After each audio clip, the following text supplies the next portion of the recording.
नमस्कार यहाँहरू सबैलाई हजुरहरूकै च्यानल शेयर बजारमा हामी यहाँ नेपाली शेयर मार्केटको बारेमा राइट इन्फर्मेसन दिन्छौं। आज हाम्रो टपिक रहेको छ राइट शेयर भनेको के हो र राइट शेयर इस्यु गरिसकेपछि कम्पनीको शेयर संरचना किन यथावत नै रहन्छ त। पहिला राइट शेयर भनेको के हो बुझौ है त। र राइट शेयर भर्ने कसलाई अधिकार हुन्छ त। पब्लिकलाई होइन, लोकललाई होइन, त्यसो भए कसलाई त। हाल भइरहेका शेयर धनीहरूलाई मात्र। मतलब जोसँग जुन कम्पनीले राइट शेयर इस्यु गर्दैछ त्यस कम्पनीको बुक क्लोज मिति भन्दा अगाडिसम्म लगानीकर्ताहरूसँग त्यो कम्पनीको शेयर छ भने उहाँहरूले मात्र पाउने अधिकार हो। अब बुझौं।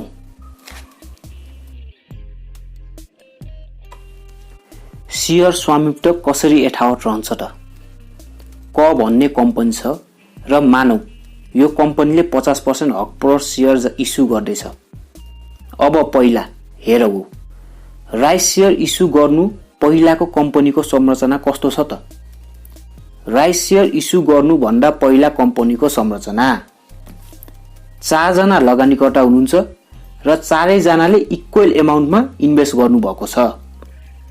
मतलब ए भन्ने इन्भेस्टरले पनि 100 रुपैयाँ लगानी गर्नुभएको छ, बी भन्नेले पनि 100 रुपैयाँ, सी भन्नेले पनि 100 रुपैयाँ र डी भन्ने इन्भेस्टरले पनि कम्पनीमा 100 रुपैयाँ लगानी गर्नुभएको छ। यस आधारमा कम्पनीको टोटल भ्यालु कति रहन्छ त 400 रुपैयाँ। अब हेरौ ए भन्ने इन्भेस्टरले 100 रुपैयाँ लगानी गरेर कम्पनीमा कति पर्सेन्टको मालिक हुनुभएको छ त। त्यो हेरौ है त। पहिला उहाँले 100 रुपैयाँ लगानी गर्नुभएको छ, कुल कम्पनीको भ्यालु 400 रुपैयाँ रहेको छ भनेपछि उहाँको इन्भेस्टमेन्टलाई कुल कम्पनीको भ्यालुले डिभाइड गरियो भने उहाँको कम्पनीमा कति पर्सेन्ट मालिक हुनुहुन्छ थाहा पाउन सकिनेछ। ए इन्भेस्टरको हेरौ है त एकछिन। 100 कुल लगानी उहाँको, 400 कम्पनीको भ्यालु इन्टु 100 गर्दा 25%। यहाँबाट थाहा पाउन सकिन्छ कि ए भन्ने इन्भेस्टर कम्पनीको 25% मालिक हुनुहुन्छ। त्यसरी नै बी, सी, डी इन्भेस्टर पनि 25% कै मालिक हुनुहुन्छ। अब यहाँसम्म त बुझ्यौं हामीले। तर राइट शेयर इस्यु गरिसकेपछि नि शेयर स्वामित्व कसरी यथावत रहन्छ त। अब त्यो हेरौ है त। आफ्टर इस्युइङ 50% राइट शेयर कम्पनीको नयाँ शेयर संरचना यस्तो रहन्छ। भनेको मतलब अब कम्पनीले एडिशनल एमाउन्ट कति रेज गर्न लागेको छ त। अहिले भएको कम्पनीको भ्यालुको 50% बढाउन खोजेको हो। अहिले कम्पनीको भ्यालु 400 रुपैयाँ रहेको छ र यसको 50% भनेको 200 रुपैयाँ हुन्छ। भनेपछि after right issue value of company is equal to ₹600। अब राइट शेयर भनेको के हो यसलाई हामीले एकचोटि बुझौं है त। हाल भइरहेका शेयर धनीहरूले मात्र किन्न पाउने अधिकार हो। क कम्पनीमा 4 जना लगानीकर्ता हुनुहुन्छ, A, B, C and D. So उहाँहरूले मात्र किन्न पाउने अधिकार हो, अरु कसैले पाउँदैन। कति पर्सेन्ट? 50%। भनेको कसको? 50% उहाँहरूको इन्भेस्टमेन्टको 50%। अब हेरौ ए, बी, सी, डी इन्भेस्टरको इन्भेस्टमेन्ट कति छ त। सबैजनाको 100 रुपैयाँ छ भनेपछि 100 रुपैयाँको 50% कति हुने भयो? 50 हुने भयो। अब पहिला उहाँको 100 रुपैयाँ इन्भेस्टमेन्ट अहिले थप 50 गरेर उहाँको total investment in the company कति हुने भयो? 150। भनेपछि कम्पनीमा पहिला उहाँको 100 रुपैयाँ इन्भेस्टमेन्ट थियो। अब नयाँ इन्भेस्टमेन्ट कति हुने भयो त। पहिलाको 100 प्लस अहिलेको 50 गर्दा टोटल इन्भेस्टमेन्ट 150 रुपैयाँ हुने भयो। भनेपछि त्यसै नै बी, सी, डी को पनि नयाँ इन्भेस्टमेन्ट 150 रुपैयाँ हुने भयो। अब इच इन्भेस्टरको टोटल इन्भेस्टमेन्ट बढ्यो। पहिला 100 रु थियो, अब 150 भनेपछि कम्पनीको भ्यालु पनि बढ्यो।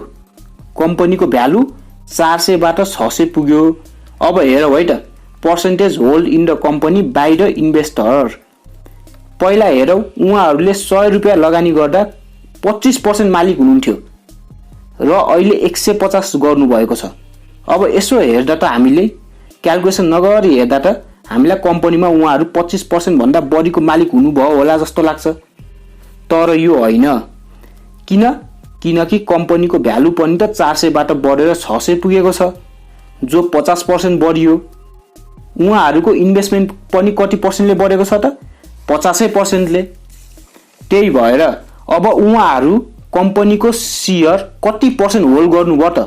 यो निकालौँ है त।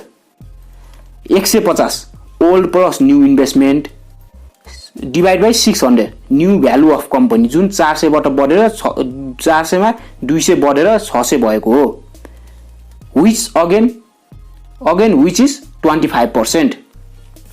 अब यहाँबाट हामी क्लियर भयो कि राइट्स शेयर इस्यु गरिसकेपछि पनि कम्पनीको शेयर संरचनामा चेन्ज नआउँदो रहेछ। किन नआउँदो रहेछ त? यो राइट्स शेयर भनेको जुन इन्भेस्टरसँग पहिलेदेखि नै त्यो कम्पनीको शेयर छ, उहाँहरूले मात्र भर्न पाउने अधिकार हो। तर यदि ए भन्ने इन्भेस्टरले आफ्नो राइट फुल सब्सक्राइब गर्नु भएन भने नबिकेको राइट्स शेयर निलामीमा जान्छ र त्यहाँबाट नयाँ लगानीकर्ता कम्पनीमा आउनुभयो भने ए भन्ने इन्भेस्टरको मात्र शेयर संरचना चेन्ज हुन्छ र अरू इन्भेस्टरको चाहिँ यथावत नै रहन्छ, किनभने उहाँको नबिकेको शेयर मात्र निलामी गरिएको हो, बाँकीको होइन। हस् त, आजलाई यति नै। अब अर्को भिडियोमा राइट्स शेयर भर्नाले नाफा कमाउन सकिन्छ त कि घाटा बेहोर्नु पर्छ, यस विषयलाई समेटेर म हजुरको माझ आउनेछु।